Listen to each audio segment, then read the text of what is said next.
ಇವತ್ತು ಯಾಕೋ ಸಾರು ಅಷ್ಟು ರುಚಿಯಾಗಿರಲಿಲ್ಲ ನೋಡು. ಪಲ್ಯ ಇನ್ನೊಂದು ಈಟು ಬೇಯಬೇಕಾಗಿತ್ತು. ಇಂಥ ಕಮೆಂಟ್ ನಾವು ಅಡುಗೆ ಮನ್ಯಾಗ ದಿನ ಕೇಳಿರ್ತೀವಿ ನೋಡ್ರಿ. ದಿನ ಅಂತೂ ಸಂಡೇ ಬರೋಂಗಿಲ್ಲ. ಹಾಗೆ ಅಡುಗೆನೂ ದಿನ ರುಚಿ ಆಗುತ್ತೆ ಅನ್ನೋದು ಗ್ಯಾರಂಟಿ ಇಲ್ಲ.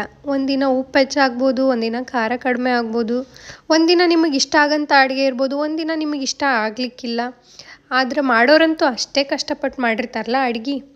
ಚಲೋ ಇದ್ದಾಗ ಸುಮ್ಮನೆ ತಿಂದು ಒಂಚೂರು ಹೆಚ್ಚು ಕಡಿಮೆ ಆದಾಗ ಏನಾದರೂ ಹೇಳಿದರೆ ಮಾಡಿದವ್ರಿಗೆ ಏನು ಅನ್ಸುತ್ತೆ ಗೊತ್ತಾ?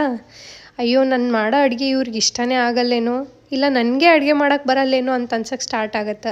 ಅದು ಅವ್ರ ಅಡುಗೆ ಒಳಗೂ ರಿಫ್ಲೆಕ್ಟ್ ಆಗುತ್ತೆ. ಅದೇ ಹೆಚ್ಚು ಕಡಿಮೆನೋ ಚಲೋ ಆಗಿತ್ತು ಇವತ್ತು ಅಡುಗೆ ಅಂತ ಒಂದು ಮಾತು ಹೇಳಿಬಿಟ್ರೆ ಅವ್ರು ಇಡೀ ದಿನ ಖುಷಿ ಇರ್ತಾರೆ ಮತ್ತು ಇನ್ನೂ ಚಲೋ ಮಾಡೋಕೆ ಅವ್ರು ಟ್ರೈ ಮಾಡ್ತಾರೆ. ನೀವು ಇವತ್ತು ಈ ವಿಡಿಯೋ ನೋಡಕತ್ತಿದ್ರೆ ನಿಮ್ಗೆ ಯಾರು ಅಡುಗೆ ಮಾಡಿ ಬಡಿಸ್ತಾರಲ್ಲ ಅವ್ರಿಗೆ ಹೋಗಿ ಹೇಳ್ರಿ ಇವತ್ತು ಅಡುಗೆ ಚಲೋ ಆಗಿತ್ತು, ಮಸ್ತ್ ಆಗಿತ್ತು ಅಂತ ಹೇಳಿ.